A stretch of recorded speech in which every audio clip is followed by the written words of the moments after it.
साथियों नमस्कार। प्रातः स्मरणीय माँ अहिल्याबाई होलकर के चरणों में नमन करते हुए मैं डॉक्टर यशपाल बघेल आप सभी स्वजातीय बंधुओं के साथ आज भारतवर्ष में व्याप्त जातीय प्रथा के ऊपर अपने विचार आपके सामने प्रस्तुत करने जा रहा हूं। साथियों, हमारा समाज भारतवर्ष में ही नहीं अपितु संपूर्ण विश्व में ईमानदारी व कर्तव्य निष्ठा के लिए जाना जाता है। ऐसे धनगर समाज में मुझे जन्म लेने का सौभाग्य प्राप्त हुआ है।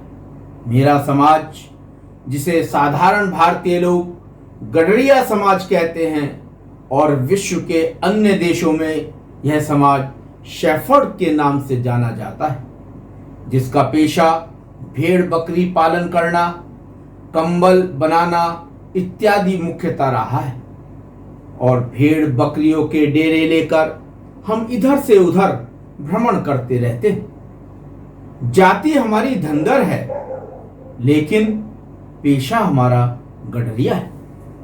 दुर्भाग्यवश देश जब आजाद हुआ तो आजादी के बाद जिन लोगों ने इस देश के इतिहास को लिखा और जिनके कंधों पर इस देश के संविधान को बनाने का दायित्व था, उन्हें जाति और पेशे के अंतर का एहसास नहीं था, ऐसा मानना मुझे संभव प्रतीत नहीं होता है। और यदि था भी तो उन्होंने मेरी जाति के साथ छल किया है। उन्होंने कहीं गडरिया लिखा है, कहीं धनगर लिखा है। इस देश के इतिहास के पन्नों को अगर आप खंगालेंगे तो आप पाएंगे कि जातियों का निर्धारण उस जाति के लोगों के द्वारा किए जाने वाले कार्यों से किया जाता रहा है।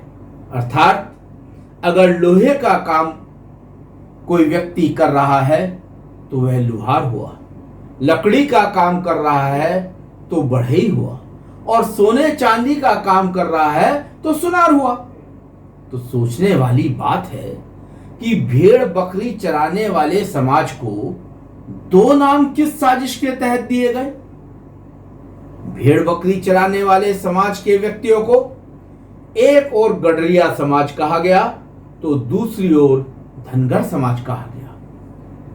आपको यह जानकर आश्चर्य होगा कि सन 1950 को जब गजट नोटिफिकेशन हुआ तो धनगर को अनुसूचित जाति की सूची में 27वें क्रमांक पर अंकित किया गया, परंतु साथ ही गडरिया पेशे वाले समुदाय को भी गडरिया जाति के रूप में दर्शाया गया और उसे एक दूसरे वर्ग अर्थात पिछड़े वर्ग में स्थापित कर दिया गया।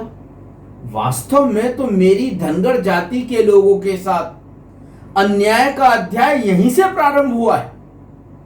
यह भूल संविधान निर्माताओं के द्वारा हुई और उस एक भूल का खामियाजा मेरी धनगर जाति के लोग पिछले 70 वर्षों से भुगत रहे हैं। आज जब हम अपना संवैधानिक धनगर जाति का लाभ लेने के लिए अपने संवैधानिक अधिकार की मांग करते हैं और प्रमाण पत्र बनवाने के लिए जाते हैं, तो पिछले 70 वर्षों से जब भी मेरे समाज का व्यक्ति प्रमाण पत्र बनवाने जाता रहा है तो उसे धनगर अनुसूचित जाति का प्रमाण पत्र देने के बजाय गडरिया जाति का पिछड़े वर्ग का प्रमाण पत्र प्रशासन द्वारा हाथ में थमा दिया जाता रहा है।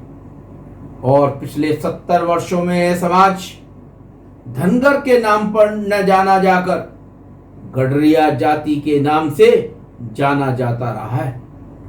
साथियों, ये एक संवैधानिक भूल रही है।